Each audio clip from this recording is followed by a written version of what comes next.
Itong content na to ay para sa mga busy mom or burnout mom para magkaroon kayo ng me time for yourself. Itong mga tips na sasabihin ko sa inyo is talagang nakatulong sa akin, no? Kaya gusto ko rin i-share. Tayong mga nanay, makakaranas talaga tayo ng burnout. Working mom ka man, stay-at-home mom ka man, or single mom, kahit ano basta ikaw ay nanay, makakaranas ka ng burnout. Sa dami ba naman ang ginagawa natin bilang isang nanay? Hindi lang sarili ang inaasikaso natin, ang buong pamilya. Kaya gusto ko i-share sa inyo to dahil for sure, nakakaranas din kayo ng burnout. Stay tuned on this video and sana makatulong sa inyo ito. Number 1. Exercise daily.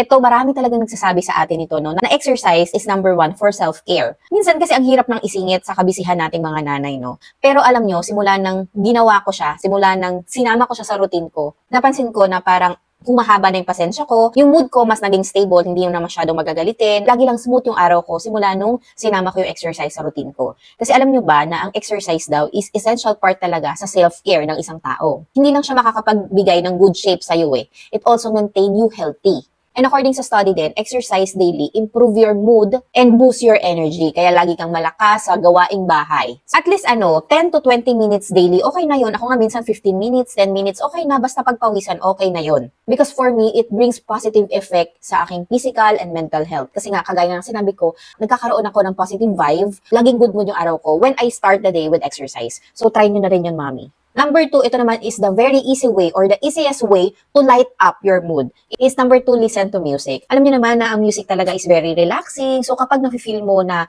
parang pagod na pagod ka or stress ka, magagalitin ka na, listen to music. Kasi it lower the anxiety daw kasi. Improve mood, yung pagod na nararamdaman mo, magdi-decrease yan when you listen to music. And effective yan sa akin. Try nyo din. Kapag kayo ay parang hindi nyo na maintindihan yung mood nyo, paiba-iba, sige go, listen to music. Kahit anong genre ng music, basta marirelax ka, go. Number 3, ito, medyo mahirap siyang i-achieve kasi alam niyo naman pag nasa bahay, magulo, maraming tao. Pero at least 10 minutes magawa mo to. Number 3, have a quiet time. Kahit sandaling oras, basta magkaroon ka ng moment na tahimik, kahit pumunta ka sa kwarto, sa banyo, kung saan mo ma-feel na marirelax ka. Kahit 5 to 10 minutes magawa mo siya. At least ma-relax lang yung mood mo kapag feeling mo yung pasensya mo sagad na, mauubos na, go punta ka sa room, punta ka sa CR, mag-relax ka doon, have a quiet time, yung wala kang iisipin, talagang tahimik lang yung paligid, try mo. Kung pwede kung possible na magawa mo to, best na talaga to light up our mood. Number 4, ito talaga gustong-gusto kong gawin kapag ako ay stress sa buong araw, is yung magkaroon ng longer bath time. I know, mahirap kasi nga, usually lagi tayo nagmamadali, no, maligo. Minsan basta mabasa mo lang, masabon mo lang yung katawan mo, go na. Pero ako, ginagawa ko tong longer bath time sa gabi talaga. Kapag tulog na si baby or wala na akong ginagawa tapos na inaasikaso ko, doon talaga ako nakakaramdam ng self-care or para ma-relieve yung stress na naramdaman ko sa buong araw. Tumatagal talaga ako sa banyo. Kasi, syempre, nare-relax tayo doon.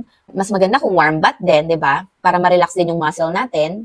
Or pwede naman na ipabantay mo kay husband, ipabantay mo kay mother-in-law, or sino mang pwede magbantay kay baby para magkaroon ka ng longer bath time. Kasi for me, enjoyable yun, napaka-relaxing na moment. And you enjoy the moment na you're alone and without thinking anything. Number 5, syempre after ng bath time, isama mo na ang iyong skincare routine. According sa study, pampering your skin will improve your mood. So, nakaka-improve pala yun ng mood, no? Number 6, very useful din to sa akin. Kapag nakaramdam ka na nagawa mo yung task mo in a day or in a week, sobrang busy mo for this week, you need to treat yourself. Kahit yung makakapagpasaya sa'yo. For example, masaya ka na sa pagbili or pagkain ng ice cream, go for that. Matitreat mo yung sarili mo sa pag-shopping or sa pagkain ng favorite food mo or ng mga kinikrave mo na food, go for that. Basta as long as matitreat mo yung sarili mo or mabibigyan mo yung reward ng sarili mo for a busy day. Basta you will feel happy when you reward yourself, okay na yon. So, laban lang mga mommies. May mga times talaga na feeling mo hindi mo nakakayanin, kaya try mo gawin yung mga tips na ibinigay ko sa'yo kasi nakatulong yun sa akin Baka makatulong din sa inyo. So, again, thank you for watching all my videos, mga mommies, sa mga comments and likes nyo sa aking mga videos. Na-appreciate ko talaga yon. And I hope you continue watching my videos. See you on my next content. Bye!